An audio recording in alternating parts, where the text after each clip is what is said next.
This channel's content is strictly for educational and informational purpose and does not endorse or promote any form of violence, harm, illegal activities, self-injuries and communal disharmony. হাওড়ার বাঁকড়ায় পঞ্চায়েত অফিসে গুলি চালানোর অভিযোগ দুষ্কৃতীদের বিরুদ্ধে police সূত্রে যে খবর পাওয়া যাচ্ছে 3 থেকে 4 জন দুষ্কৃতী মুখ ঢাকা অবস্থায় এসে বাঁকড়া 3 নম্বর গ্রাম পঞ্চায়েতের ভেতরে গুলি চালায় আর সেই গুলি চালানোর ঘটনায় একজন আহত হয়েছেন বলেও স্থানীয় সূত্রে খবর পাওয়া যাচ্ছে। এক্সক্লুসিভ যে ছবি দেখতে পাচ্ছেন কথা বলবো দেবব্রত আমাদের সঙ্গে রয়েছেন, আমাদের প্রতিনিধি টেলিফোন লাইনে। দেবব্রত, ঠিক কি হয়েছে? দেখো, দুপুর 1টা নাগাদ এই ঘটনা ঘটে। যেটুকু জানা যাচ্ছে যে বাঁকড়া 3 নম্বর পঞ্চায়েতের ভেতরেই কয়েকজন দুষ্কৃতী ঢুকে এলোপাথারি গুলি চালায় এবং তাতে একজন জখম হয়েছে এমনটাই কিন্তু জানা যাচ্ছে। এবং এই ঘটনা ঠিক কেন বা কি কারণে এই গুলি চালানোর ঘটনা ঘটলো তা এখনো পর্যন্ত পরিষ্কার নয়। তবে প্রাথমিকভাবে যেটুকু জানা যাচ্ছে যে এই পঞ্চায়েতেরই প্রাক্তন একজন সদস্য এবং বর্তমান যিনি প্রধান টুকটুকি, তার সাথে কিন্তু একটা গন্ডগোল চলছিল দীর্ঘদিন ধরেই। এবং যিনি প্রাক্তন সদস্য ছিলেন সাগিদ, তার দিকেই কিন্তু অভিযোগের তীর উঠছে এবং তার অনুগামীরাই এই গুলি চালানোর ঘটনার সাথে যুক্ত বলে মনে করা হচ্ছে প্রাথমিকভাবে। যদিও পুলিশ এ বিষয়ে এখনো নিশ্চিতভাবে কিছু জানাতে চায়নি, তবে এই দীর্ঘদিন ধরে এই দুজনের বচসার জেরেই এই গুলি চালানোর ঘটনা এমনটাই মনে করা হচ্ছে। এবং গোটা ঘটনার তদন্ত শুরু করেছে ডোমজুর থানা এবং বাংলা তদন্ত কেন্দ্রের পুলিশ। পাশাপাশি হাওড়া সিটি পুলিশের গোয়েন্দারা তারাও কিন্তু এই ঘটনার তদন্ত শুরু করেছেন। এই মুহূর্তে ঘটনাস্থলে বিশাল পুলিশ এসে উপস্থিত হয়েছে এবং গোটা ঘটনাকে কেন্দ্র করে চাঞ্চল্য ছড়ায় বাঁকড়া এলাকায়। হ্যাঁ, তুমি থাকো দেবব্রত আমাদের সঙ্গে। যে ছবি এই মুহূর্তে দেখতে পাচ্ছেন হাওড়ার ঘটনা, বাঁকড়ায় পঞ্চায়েত অফিসে গুলি চালানোর অভিযোগ দুষ্কৃতীদের বিরুদ্ধে পুলিশ সূত্রে যে খবর পাওয়া যাচ্ছে 3 থেকে 4 জন দুষ্কৃতী মুখ ঢেকে তারা আসে এবং তারা গুলি চালায়। বাঁকড়া 3 নম্বর গ্রাম পঞ্চায়েতের ভেতরে গুলি চালায় তারা এবং সেই ঘটনায় আহত হয়েছেন একজন, এমনটা স্থানীয় সূত্রে খবর পাওয়া যাচ্ছে।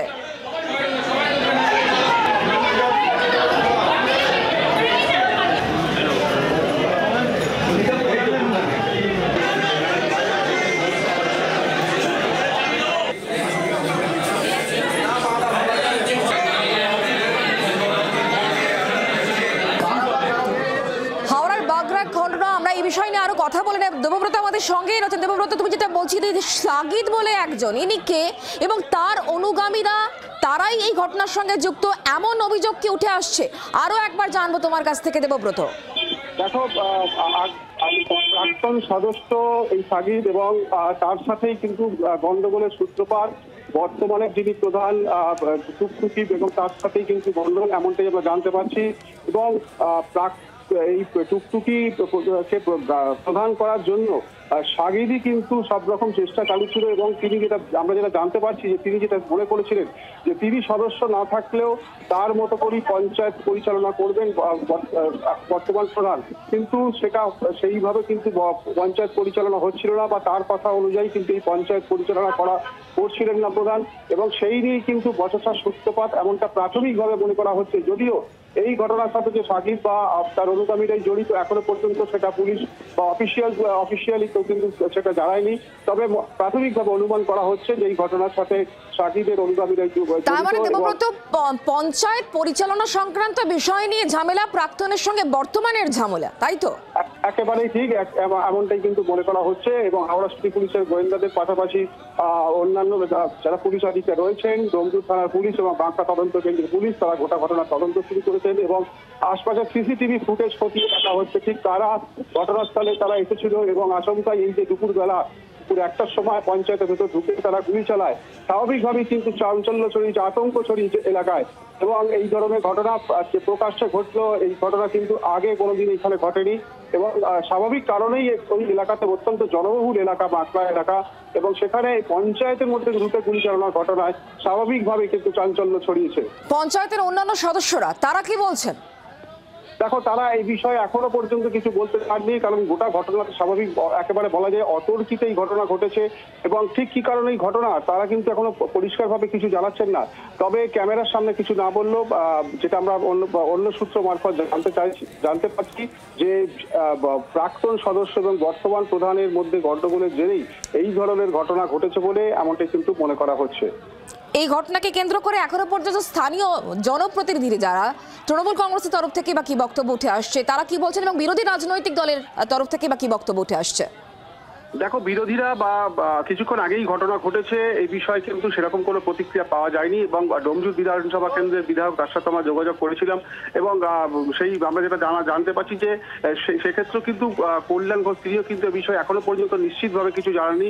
কারণ কেন এই ঘটনা ঘটলো, কারা বা এসে এখানে গুলি চালালো সেটা এখনো পর্যন্ত পরিষ্কার নয় এবং তিনি জানিয়েছেন যে পুলিশকে পুরো বিষয়টি তদন্ত করতে বলা হয়েছে এবং সমস্ত বিষয়টি তদন্ত করে দেখা হচ্ছে কেন এই ধরনের ঘটনা ঘটলো, আচমকা কেন একেবারে বলা যায় যে পঞ্চায়েতের মধ্যে গুলি চালানোর ঘটনা স্বাভাবিকভাবেই হাওড়া শহর বা গ্রামীণ এলাকায় কিন্তু এই ধরনের ঘটনা আগে ঘটেনি। একেবারে নজিরবিহীন ঘটনা, দুপুরবেলা ভর দুপুরে এই ধরনের গুলি চালানোর ঘটনা ঘটলো, স্বাভাবিকভাবেই কিন্তু চাঞ্চল্য ছড়িয়েছে এবং পুলিশ একেবারে গুরুত্ব দিয়ে এই তদন্ত করছেন এবং এলাকাতে স্বাভাবিকভাবেই চাঞ্চল্য ছড়িয়েছে। কতজন এসেছিল এবং তাদের কি কোনো রকম ভাবে চিহ্নিত করা সম্ভব হয়েছে এখনো পর্যন্ত?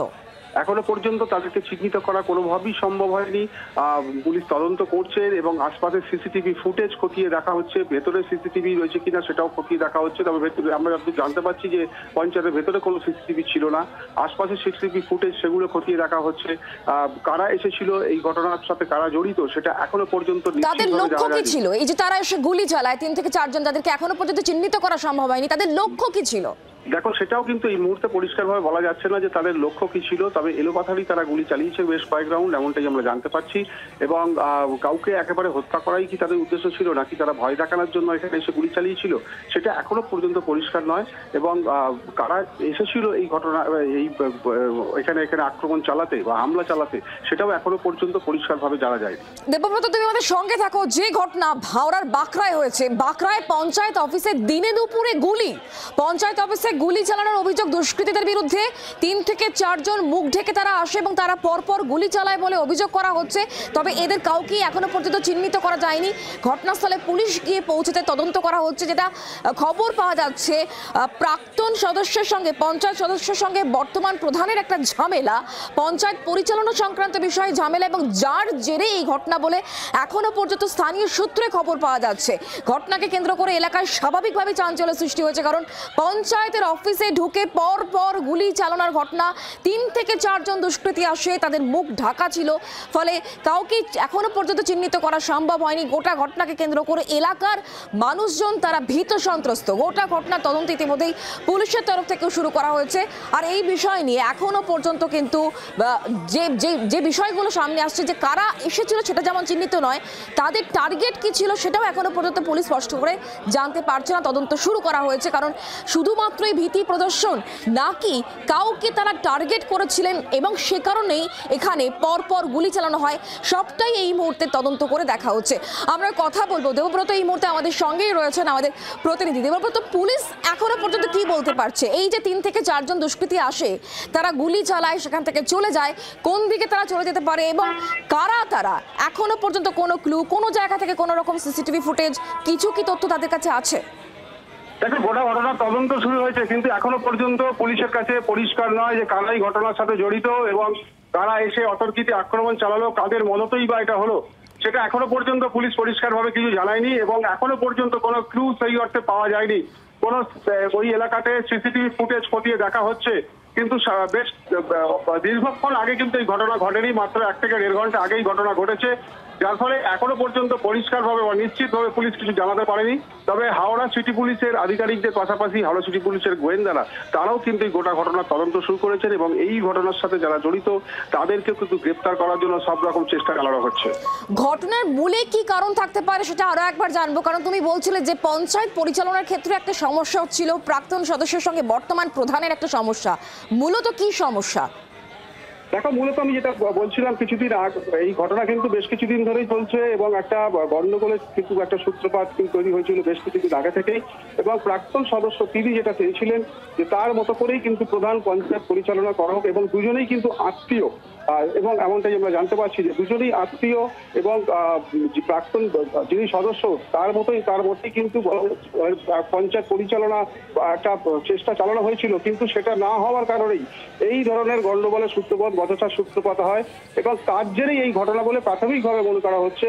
এবং যদিও পুরো ঘটনা এখনো পর্যন্ত পরিষ্কার নয়, পুলিশ আধিকারিকরা তারা তদন্ত করছেন এবং পঞ্চায়েত পরিচালনাকে কেন্দ্র করে গন্ডগোলের জেরেই কিন্তু এই ঘটনা ঘটেছে বলে মনে করা হচ্ছে। এবং আরো আমরা যেটা জানতে পারছি পুলিশ সূত্র মারফত যে এই যে প্রাক্তন সদস্য সাগির, তার বিরুদ্ধে কিন্তু একাধিক মামলা রয়েছে, অর্থাৎ এর আগেও কিন্তু তিনি অপরাধমূলক কাজকর্মের সাথে জড়িত ছিলেন, এমনটাই কিন্তু আমরা জানতে পারছি পুলিশ সূত্র মারফত। বাংলার আওয়াজ, বাঙালির আবেগ, জি 24 ঘন্টা।